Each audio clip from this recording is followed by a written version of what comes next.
السلام عليكم ورحمة الله وبركاته. نحمده ونصلي على رسوله الكريم. أما بعد فأعوذ بالله من الشيطان الرجيم. بسم الله الرحمن الرحيم. وما أرسلناك إلا رحمة للعالمين. وقال رسول الله صلى الله عليه وسلم إنما بعثت رحمة. অধ্যকার ফুলপুর আদর্শ মাদ্রাসা কর্তৃক আয়োজিত বাৎসরিক সিরাজ সম্মেলনের সম্মানিত সভাপতি, সুদক্ষ পরিচালক ও আজকের সুদক্ষ পরিচালক ও বিজ্ঞ বিচারক মণ্ডলী ও আজকের অতিথিবৃন্দ সকলকে জানাই আমার পক্ষ থেকে আন্তরিক শুভেচ্ছা ও অভিনন্দন। প্রিয় সুধী, এই বিশাল পৃথিবী যখন ঘন অন্ধকারে হারিয়ে যাচ্ছিল, জাহিলিয়াতের ভয়াল অন্ধকার যখন ক্রমে গ্রাস করে নিচ্ছিল সমগ্র পৃথিবীকে, যখন বুদ্রে রক্তের প্রবল স্রোতধারা, মানুষের ছিল রক্ত বর্ণ পাশক আভিজাত্যের দুর্লঙ্ঘনীয় প্রাচীন, সমাজ ছিল তখন প্রসূত প্রত্যলিকতার নিবিড় অন্ধকারে আচ্ছাদিত, মানুষ ছিল তখন শান্তিহারা অধিকারহারা নির্মমভাবে অত্যাচারিত। ঠিক এমনই এক বিভীষিকাময় যুগে এই ধরা পৃষ্ঠে আগমন করেন বিশ্ব শান্তি প্রতিষ্ঠার আধার মুহাম্মদ আরবি সাল্লাল্লাহু আলাইহি ওয়াসাল্লাম। তার আগমনে মানব সমাজে প্রবাহিত হলো সাম্য, শান্তি, সততার শীতল হাওয়া। সেই শান্তি প্রতিষ্ঠায় তার কি ভূমিকা ছিল সেই সম্পর্কে সামান্য আলোকপাত করার প্রয়াস করব ইনশাআল্লাহ তাআলা। প্রিয় উপস্থিতি, সূরা আম্বিয়ার 107 আয়াতে আল্লাহ তাআলা ইরশাদ করেন, ওমা আরসালনাকা ইল্লা রাহমাতাল লিল আলামিন, অর্থাৎ আমি আপনাকে শান্তি স্বরূপ প্রেরণ করেছি। মুসলিম শরীফের 4th খণ্ডে 2006 নং হাদিসে বর্ণিত হয়েছে, আল্লাহ রাসূল ইরশাদ করেন, ইন্নামা বুইতু রাহমা, অর্থাৎ আমি শান্তি স্বরূপ প্রেরণ হয়েছি। এই থেকেই প্রমাণিত হয় যে তার আগমনে ছিল বিশ্ব শান্তি প্রতিষ্ঠার প্রধান ভূমিকা এবং তার আইনত ধর্ম ইসলাম ছিল বিশ্ব শান্তি প্রতিষ্ঠার মূর্ত প্রতীক।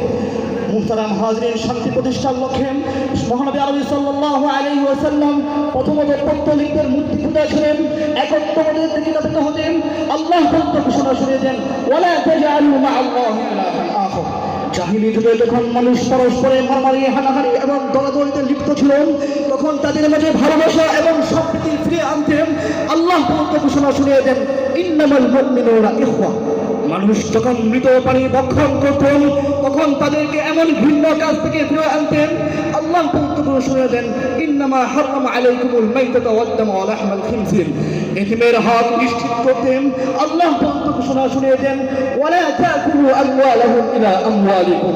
মানুষ যেন উঠোনে কারচুপি না করতে পারেন সে জন্য আল্লাহ তাআলা ঘোষণা শুনিয়ে দিয়েছেন, ওয়া আউফুল কাইলা ইযা কিনতুম ওয়াজিনু বিল কিসতাসিল মুস্তাকিম। মানুষের মালের নিরাপত্তার জন্য চুরিকে শাস্তিযোগ্য অপরাধ বলেন আল্লাহ তাআলা ঘোষণা শুনিয়ে দিয়েছিলেন, ওয়াসসারিকু ওয়াসসারিকাতু ফাকতাউ আইদিয়াহুমা বিমা কাসাবা নাকালাম মিনাল্লাহ। ইতিহাসের পাতা ঘাটলে জানা যায়, একটা সময় কন্যা সন্তান জন্ম নেওয়া ছিল লজ্জাজনক, এমনকি বেঁচে থাকার অধিকারটুকু তাদের ছিল না। এমন অভ্যর্থ দুর্দশাগ্রস্ত নারীদের শান্তি প্রতিষ্ঠার লক্ষ্যে আল্লাহ ঘোষণা শুনিয়ে দিয়েছিলেন, ওয়ালা তাকতুলু আওলাদাকুম খাশিয়াতা ইমলাক। নারীর অধিকার নিশ্চিত করেছিলেন, ওয়ালাহুন্না মিসলুল্লাযী আলাইহিন্না বিল মারুফ। সমাজ থেকে অশ্লীলতা, বেহায়াপনা, জিনা, ব্যভিচার দূর করতেন। আল্লাহ ঘোষণা শুনিয়ে দিয়েছিলেন, ওয়ালা তাকরাবুজ জিনা ইন্নাহু কানা ফাহিশা। শিক্ষাই জাতির মেরুদণ্ড, শিক্ষা ছাড়া কোনো জাতি উন্নত জাতিতে পরিণত হতে পারে না। তাই শিক্ষাকে জোরদার করতেন। আল্লাহ ঘোষণা শুনিয়ে দিয়েছেন, ইকরা বিসমি রাব্বিকাল্লাযী খলাক। এবং তিনি নিজেও হাদিসে বলেছিলেন, তলাবুল ইলমি ফারিয়াতুন আলা কুল্লি মুসলিম। প্রিয় উপস্থিতি, এই ছিল শান্তি প্রতিষ্ঠায় মুহাম্মদ আরবি সাল্লাল্লাহু আলাইহি ওয়াসাল্লামের কুরআন এবং হাদিস থেকে সংক্ষিপ্ত বিবরণ। সিরাতে ইবনে হিশাম থেকে জানা যায়, মুহাম্মদ আরবি সাল্লাল্লাহু আলাইহি ওয়াসাল্লাম সমাজের শান্তি প্রতিষ্ঠার লক্ষ্যে মাত্র 14 বছর বয়সে হিলফুল ফুতুরে অংশগ্রহণ করেন গোটা আরব সমাজে শান্তির সুবাতাস ছড়িয়ে দিয়েছিলেন।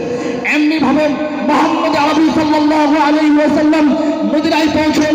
তার রাষ্ট্রের জাতি ধর্ম নির্বিশেষে সকল নাগরিকদের ধর্ম এবং মানবাধিকার প্রতিষ্ঠা করার লক্ষ্যে একটি স্বতন্ত্র ইসলামী রাষ্ট্র প্রতিষ্ঠা করেছেন, যা ইতিহাসে মদিনা শহর নামে খ্যাত।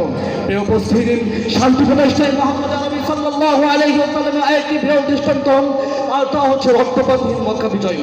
মক্কা বিজয়ের দিন তার উদার ক্ষমা সেদিন কারো থেকে কোনো প্রতিশোধ নেননি। সেদিন তিনি এক বিশাল উদারতার পরিচয় দিয়ে শান্তির পথকে গ্রহণ করেছেন।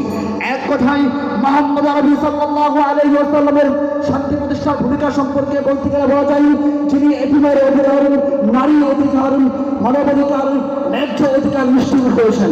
শান্তি প্রতিষ্ঠার লক্ষ্যে যিনি সাম্প্রদায়িক নয় সম্প্রীতির আশ্রয় গ্রহণ করেছেন। রাষ্ট্র নিরাপত্তার ক্ষেত্রে তিনি সংখ্যালঘু এবং সংখ্যাগুরু অবলম্বন করেননি, যিনি নৈরাজ্য, অরাজকতা, অবসর দূর করেন, বিশ্ব শান্তির সুবাতাস করে দিয়েছিলেন, তিনি হলেন বিশ্ব মানবতার মুক্তিদূত মুহাম্মদ আরবি সাল্লাল্লাহু আলাইহি ওয়াসাল্লাম। এই উপস্থিতি, মুহাম্মদ আরবি সাল্লাল্লাহু আলাইহি ওয়াসাল্লামের জীবন থেকে আমরা এটাই শিক্ষা পাই, শান্তি প্রতিষ্ঠার ক্ষেত্রে মুহাম্মদ আরবি সাল্লাল্লাহু আলাইহি ওয়াসাল্লামের চিন্তা গবেষণা ছাড়া বিকল্প কোনো নেই। তাই আসুন আমরা হাতে হাত রেখে অজাবদ্ধ হয়ে আজ থেকে শান্তি প্রতিষ্ঠার লক্ষ্যে মুহাম্মদ আরবি সাল্লাল্লাহু আলাইহি ওয়াসাল্লামের ব্যবস্থাই হচ্ছে আসল